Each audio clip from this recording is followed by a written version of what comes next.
Dr. Maskey, it is so great to have you on the show. Thank you so much for coming on. You recently took your company public via SPAC. You went IPO via SPAC in January. Tell us about your company, how you got to where you are, and what that whole process was like. That must have been kind of fascinating. Thank you for having me in the show, Clint. I just want to say that we haven't gone public yet. We announced our BCA signing in January, and now Oh, I we're in see. the Yeah. yeah, we're in the process. What is that process like? Like, tell us what it's like to go public via SPAC. So basically, SPACs are already publicly listed. They are an entity on its own that goes out, raises money, and creates this public vehicle. And usually they are looking for a target. If they find the right target, the target company, in conjunction with the SPAC, comes to an agreement on various things from valuation, from growth, what the business is, business model, all of that. And once that is agreed upon, there's a step what's called business combination agreement gets signed. And after that, we file the S4 and we wait for SEC approvals. Yeah, essentially. I see. Okay. For some reason, I was thinking like as soon as you announced it, you were public because the SPAC was already public. Apologies. Tell us about Fusemachines though, and how you got to be the CEO and what your what you guys focus on. Sure. So my background is AI, machine learning, been doing it for about 20 something years before all the hype now. Right. I so got my PhD in computer science, focused on AI, worked on IBM Watson, then started teaching at Columbia University various AI courses. As I was doing it, I wanted to start a company, um, and I started Fusemachines. And at that, when I started in 2013, for me, the idea was, okay, what can I build as a product that I know I have certain advantage on? And that was in dialogue systems, because all my life I'd been doing research on natural language dialogue systems, question answering systems, and so forth. And that's what I did. I wrote the first version of the code myself, tons of lines of code, and it was a customer service automation system because that's what I thought dialogue systems, or aka chatbots these days, could create a lot of value for customer service centers. And that was the genesis of Fusemachines. And so, given that, and given that you have been involved in this, like you said, like AI isn't new, but everyone thinks it was just invented like a year ago, right? Like this isn't a new thing or a new technology or a new challenge. It's just now become more mainstream thanks to companies like OpenAI and others, that Google, that have kind of joined this space. As somebody who's been working on it for as long as you have, what do you think about kind of the growth, and what do you think about it now being talked about daily, as you've got to have an AI strategy as your company, and also like it's not even just like within the business world that it's being talked about. It's being talked in the political world, every world. All of society is talking about this thing, like whether it's going to kill us all and all of those types of things. And so I wonder what that's like for you, somebody who's been working on this and studying this and building with this for as long as you have. Yeah, a lot has changed, obviously. So I built my first Nepali to English, English to Nepali speech to speech translation system in a limited domain in my undergrad in early 2000, right? That was like 20 something years ago. It was very limited domain, could only translate few things and so forth. Versus now, when you see GPT 4.0, keep capacities on just doing translation so fluently on the phone at the same time with no lags. For researchers in the AI field, it's like a holy grail. It's like almost getting to a point where you've been trying all these years to build a system like that, and now suddenly the technology has matured to a point where it seems possible and it seems feasible, and it seems possible to be really used in real world and so forth. So from a research perspective, for especially language researchers, it's matured a lot, and it's very very good to see it. Yeah. Now, from a business side, I when we started 10 years ago, for example, when we sold our system in the beginning, one of our first client was New York City, and we were doing demos all the way up to deputy mayors at the time. And our investors at that point and advisors were saying, "Oh, don't even say it's an AI company," because AI still didn't have that cachet at that point. And in fact, some people actually didn't even like if it's an AI company because AI has historically uh, been at many times thought to produce a lot of value. There would be a lot of hype, and it wouldn't produce value. The funding dries up, and so forth. So when we went and demoed our system, we said it's a natural language dialogue system, which is the case, but without really using AI word a lot. And when you like part of your mission is to democratize AI. That's like the mission of Fuse Machines. What does that mean to you? So democratizing AI for us means making AI education highly accessible for everyone, and making AI accessible for all the organizations. And particularly, I think we have a view that talent is everywhere, but opportunities are not, and especially in fast-paced environment today, where AI skills can produce a lot of value for a lot of people, who, especially who live in underserved community, to express their skills and compete in the world market.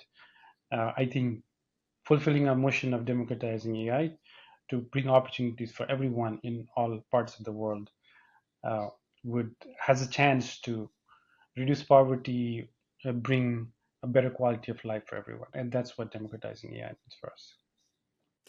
So did you grow up in Nepal? Yes, I did. I did. So I grew up in Nepal. I was born and raised in Kathmandu. Grew up in Nepal, and after high school, I had applied for colleges here and got a scholarship to come to the U.S. Up in Maine, the Bates College, to study math and physics. That's incredible. And I assume you still have family out there and all that. Yeah, yeah. My mom, my brother, sister, most of my relatives are still there. But I mean, now my wife and kids and some relatives are here. Oh, that's great. What does a typical day look like for you as CEO of this company? It has changed, especially since the announcement, because a lot of the focus has been on finance and audit and SO filing and so forth. So these days, it's a ton of meetings, mostly to do with finance meetings. But typically, otherwise, in more regular day, a typical day is, a sequence of things from a morning, afternoon, and in the evening. And especially our company has a lot of distributed employees, so a lot of the morning time gets spent on communicating with uh, employees from different time zones. So there's a lot of stacked sequence of meetings in the morning. But I try to wake up earlier before all the meeting starts and try to get through all the emails and chat messages and so forth. So early morning, catch up with all the emails and chat messages and so forth. Then meetings, especially with employees that are in different time zones.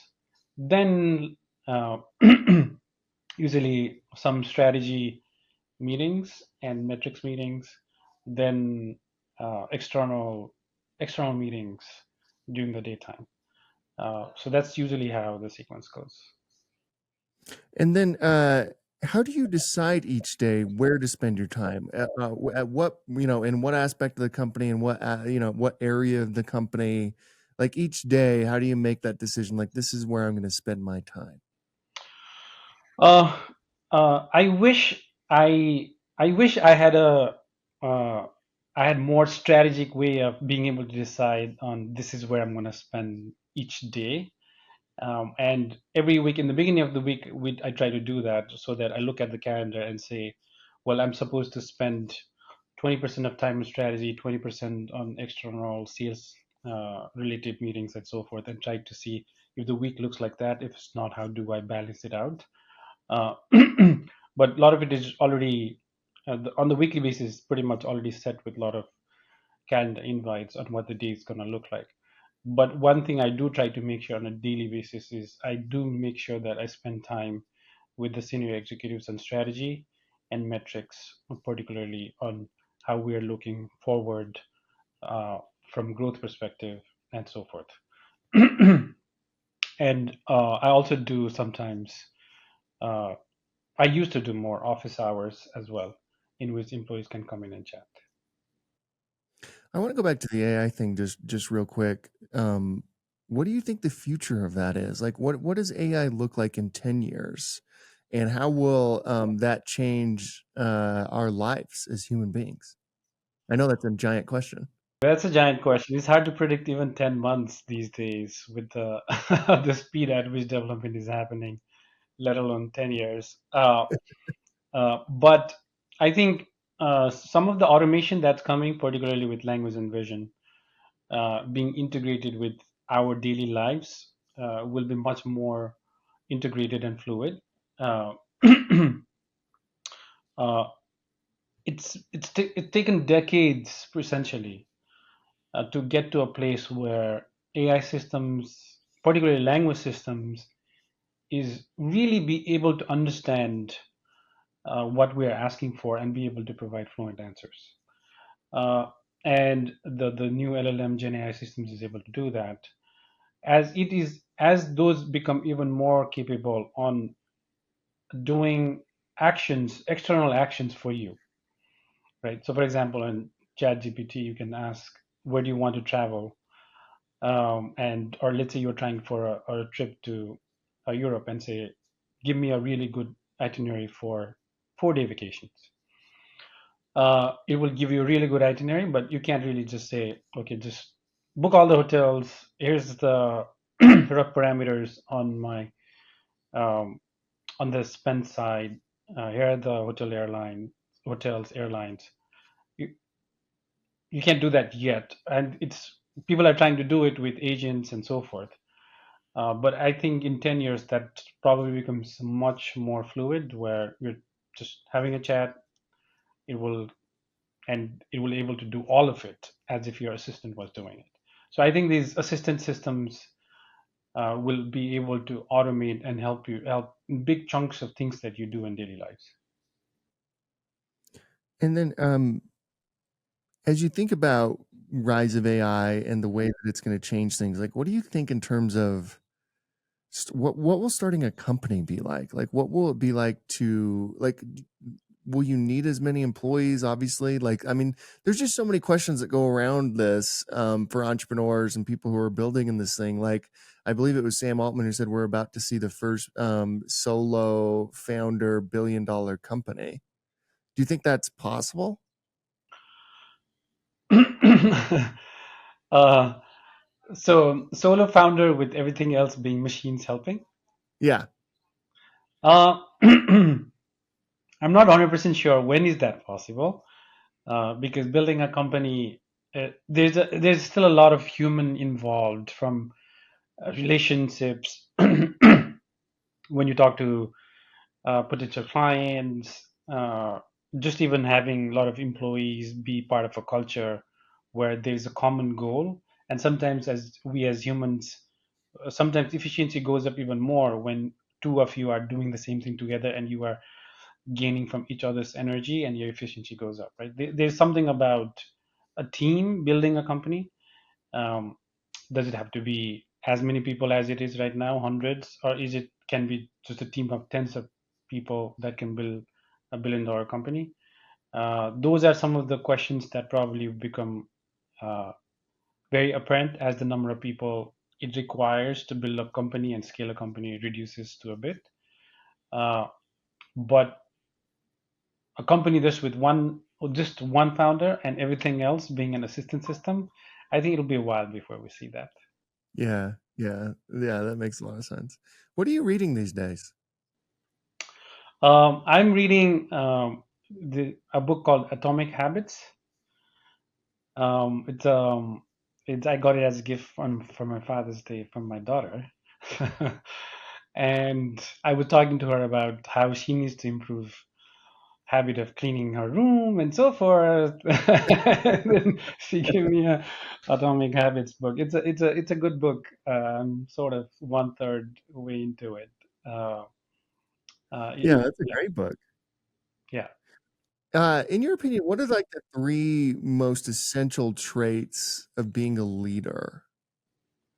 Three most important traits. Um, the first one I would say is a grit. Is basically as a leader, you're gonna go through lots of ups and downs, and especially downs, and especially as a CEO, you are quite lonely, right? And having grit so that you are not too low when things go wrong and too ecstatic when things go up high. Like being able to manage that lows and highs, and particularly lows. If you have grit, then you are able to manage lows very well, and you keep are able to keep going through lots of issues and try to come out winning on the other side. I think that I would say that's an important value from an entrepreneur perspective. Uh, the second one, as a leader, I would say, is empathy, because especially as a leader, you will have teams reporting to you, or you have senior executives reporting to you, and there will be a lot of people who don't report to you, and there are people whom you don't know as well, right? Like right now in Fusemachines, there's 400 plus employees. I don't know everyone, um, but having empathy allows you to listen, and listen, really listen, right? Like when somebody's saying this is not working out, and they are, let's say, just interns or for trainees or employees who have joined just 2 months ago, um, you can brush it off saying this is first 6 month employees, they tend to complain, or instead of brushing off people request and ask, if you have empathy, then you're more inclined to listen, and that allows to build up a really good culture where people are listening to each other, and working together to solve problems instead of fighting with each other. That's number two. uh, uh, those are the top two, I would say. Yeah, yeah, yeah, yeah. No, yeah, you don't have to give three. Those two are incredible. What do you know now that you wish you had known at the beginning of your career? uh, what do I know now that if I knew in the beginning? Sales is very hard. I did not know how hard sales is. Um, so as a company, uh, growth is one of those fundamental metrics that defines the success, right? If there's no growth, then then people don't get excited. Not employees, not investors, not market, and even for you as fulfillment around potential bigger and bigger impact in the world, you need that growth. For that growth, and particularly for revenue growth, sales is quite important. A lot of technical founders like me, uh, we tend to undermine how hard sales is. Like in the very beginning, I was able to sell to the government entity, and I was like, oh, sales is easy. All right. And so there was a sequence of mistakes I did because of this not being appreciating how hard sales is.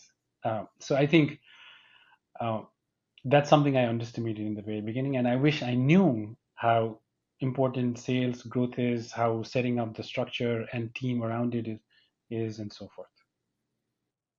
What are some like products or apps or tools that you use every single day that kind of help and benefit you as you're, leading this company or just your life?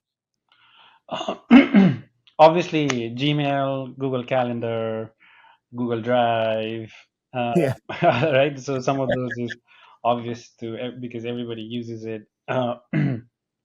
So besides that, for chat, we use actually, unlike a lot of companies, we use Slack, we use Work Chat, but that might be changing as we move to Teams. Uh, I use Notion quite a bit.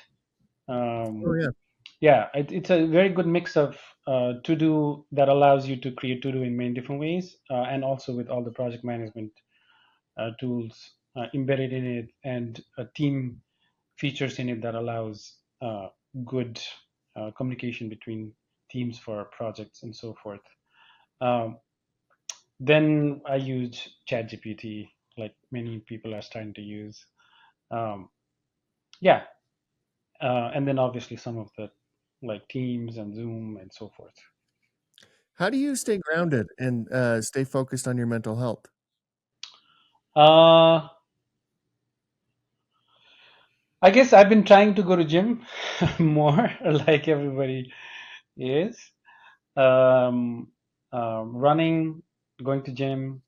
Um, the one thing I've started to do about 9 months ago or so, which I've been very consistent on, and which helps a lot, is I go for a walk in the morning for about 30 minutes without fail, and that's been quite good.